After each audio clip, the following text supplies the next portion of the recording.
Mambo vipi? Salama kabisa. Nakuona ndani ya pitch ya basket. Yes. Tunasema court, si ndio? Yes, ni court. Tupo ndani ya hii court. Tunaona unajiandaa game ya kwenda kucheza na Swafu.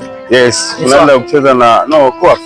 Tunacheza na Coaf leo. Okay, kwanza kwa statistics ambazo nimezipata, hii ni game yenu ya 4 na game 3 zote za mwanzo mmeshinda kwa kishindo.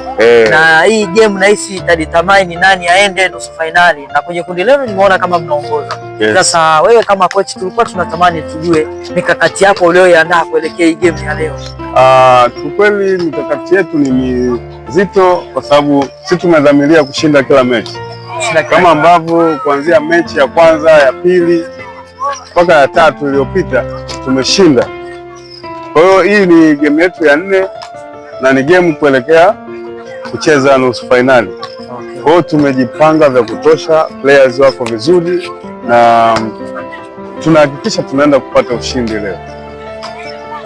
Sawa coach, lakini mbali na hapo kuna swali moja muhimu sana. Kwenye hizo game 3 ambazo zimepita zote nilikuwa nazifuatilia.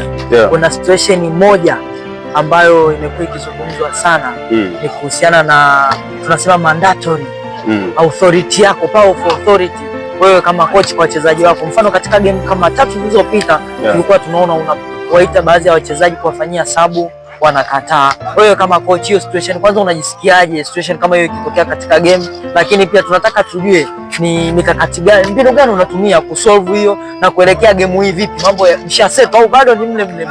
Okay, nzuri. Ile situation imetokea na waliokuwa wengi walishuhudia kile kitu.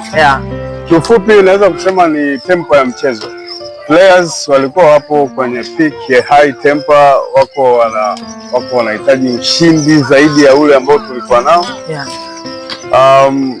Mtu anaona bado ninahitaji kucheza. Sasa mimi kama coach nilikuwa na nafasi ya kufanya vitu vingi sana, kama mwenye mamlaka ya timu, kuiongoza timu kuhakikisha tunafanikiwa, lakini players wangu wote ninawafahamu the way walivyo.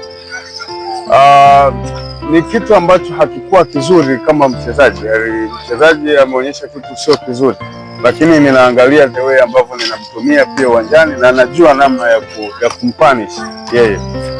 Ni tabia ambayo haikuwa nzuri. Hakuna mtu yote anaweza kupenda kitu cha namna ile, lakini kwenye michezo ni sehemu ambayo kila mmoja anaweza kuonyesha hisia zake.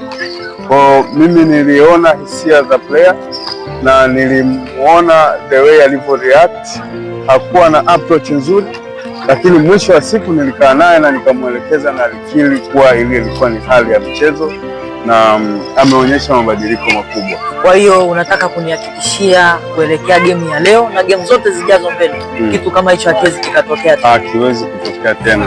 Hakiwezi kutokea, mimi nasema, lakini pia mchezaji aliyefanya tukio lile mwenyewe amekiri hawezi kurudia tena, kwa sababu kama ni professional player ana safari ndefu kwenye basketball. Sawa, sitaki kuchimba sana, japo baadhi ya watu walikuwa wanatamani kujua ni kitu gani ulimpanishi, kwa namna gani, pengine ulimnyima game au whatever, lakini swali lingine, vipi fitness, uwepo wa wachezaji wako wote, utayari na kadhalika, vipi wamekaje kwa game ya leo? Kuhusu wachezaji wangu, nashukuru Mungu hakuna majeruhi mpaka sasa hivi. Numbers ya players ambao niko nao wote wako vizuri, kama unavyoona wanafanya warm up na wanaitaka mechi.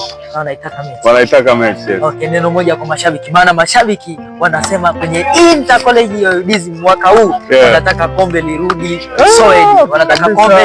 Soed, Kwa hiyo wana Soed kama unavyoona wamejaa hapa, wanataka kuona wewe kama coach. Sasa wape neno moja ambalo unahisi litakuwa nzuri kwao. Kwa kweli ninashukuru kupata hii fursa ya kuongea na mashabiki wote Team Soed na fans wote wa Soed. Njoni tushuhudie kile ambacho Soed basketball players as a team tunaenda kufanya kitu cha namna gani. Bila nyinyi sisi hatuwezi kufanya vizuri zaidi. So njoni kwa wingi, njoni tushuhudie jinsi basketball inapochezwa na timu ya Soed. Karibuni sana. Huyo ni coach Giga, head coach wa timu ya Soed Inter College Chuo Kikuu cha Dar es Salaam. Karibu sana, uenjoy basketball. Asante.